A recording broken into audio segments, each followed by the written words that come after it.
আর কয়েকদিন পরেই শেষ হয়ে যাবে এসআইআর এর দ্বিতীয় পর্বের কাজ, কিন্তু এখনো এসআইআর এর ফর্ম না পৌঁছানোয় আতঙ্কে দিন কাটাচ্ছেন হাওড়া শ্যামপুর 1 নম্বর ব্লক এলাকার 27 জন ভোটার। জানা গেছে, বাবা মায়ের ভোটার লিস্টে নাম থাকলেও নিজেদের নাম যেমন 2005-এর ভোটার লিস্টে নেই, তেমনি নির্বাচন কমিশনের ওয়েবসাইট থেকেও উধাও। অথচ প্রত্যেককে শ্যামপুরের স্থায়ী বাসিন্দা এবং ভোটার কার্ড রয়েছে বলেই জানা গিয়েছে। আর এর ফলে আতঙ্কে দিন কাটাচ্ছে ওই সব ভোটারেরা। তবে কি নতুন করে আবার 6 নম্বর ফর্ম ফিল আপ করে নতুন ভোটারের তকমা পেতে হবে, উঠছে সেই প্রশ্ন। ঘটনাটি ঘটেছে শ্যামপুর গ্রাম পঞ্চায়েতের 190 অংশের 179 নম্বর বুথে।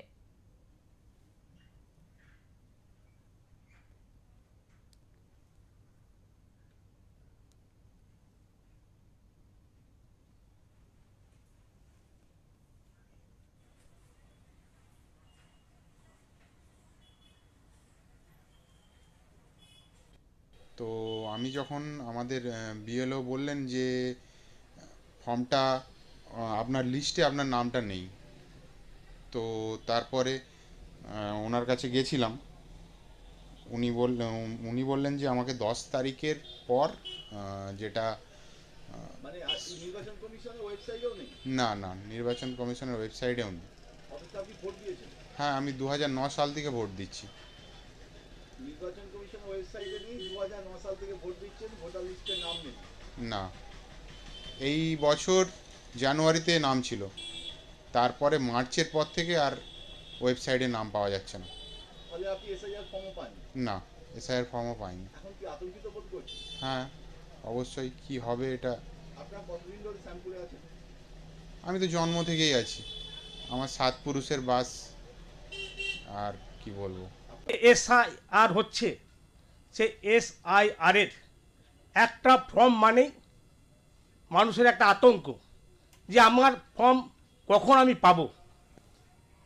ফর্ম আসলো সরকারিভাবে, বিএলও এবং বিভিন্ন রাজনৈতিক দলের BLA 2 ব্যক্তিরা বাড়ি বাড়ি গিয়ে যৌথভাবে ফর্ম বিতরণ করা হলো এবং এই পার্টটা হচ্ছে 190 বুথ নম্বর হচ্ছে 190 আর 8 নম্বর সংসদ। তো 27 জনের নাম নেই। যদিও প্রশাসনিক সূত্রে সমস্যা সমাধানের আশ্বাস দেওয়া হয়েছে, অনেকেই আবার কোনো রকম সদুত্তর না পেয়ে সরাসরি নির্বাচন কমিশনের কাছে কি করণীয় জানতে চেয়ে মেল পাঠিয়েছেন। এই ঘটনায় শোরগোল পড়ে গিয়েছে শ্যামপুর জুড়ে।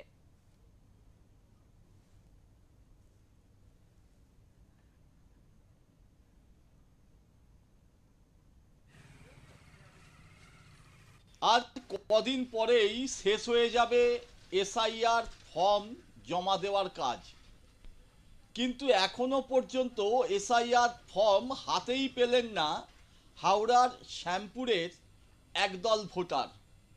জানা গেছে তাদের 2025 সালে যে লিস্ট বেরিয়েছে সেই লিস্টে নাম নেই, কিন্তু ভাবা হয়েছিল নির্বাচন কমিশনের ওয়েবসাইটেও বোধহয় নাম আছে, তাতেও নাম নেই। আর এতেই আতান্তরে পড়েছে ওই সমস্ত ভোটাররা। শ্যামপুর 1 নম্বর ব্লকের 190 পাটের 179 বুথ, অর্থাৎ শ্যামপুর গার্লস স্কুল, এই বুথের বাসিন্দাদের একটা বড় অংশ, যার সংখ্যা প্রায় 20-র কাছাকাছি, তারা হাতে এখনো পেলেন না এনামুলেশন ফর্ম। অথচ আর কদিন পরেই তা জমা দেওয়ার শেষ হয়ে যাবে। এই পরিস্থিতিতে তারা কার্যত বিডিও অফিসের যেমন ধর্ণা দিচ্ছে, তেমনি তারা বিএলওর সঙ্গে যোগাযোগ রাখছে, কিন্তু কোনো দিক থেকেই কোনো সুরাহা হচ্ছে না। যদিও এই সমস্যা মিটে যাওয়ার আশ্বাস দেওয়া হয়েছে প্রশাসনের পক্ষ থেকে। উলুবেড়িয়া থেকে মনোজ চক্রবর্তী রিপোর্ট, ওঙ্কার বাংলা।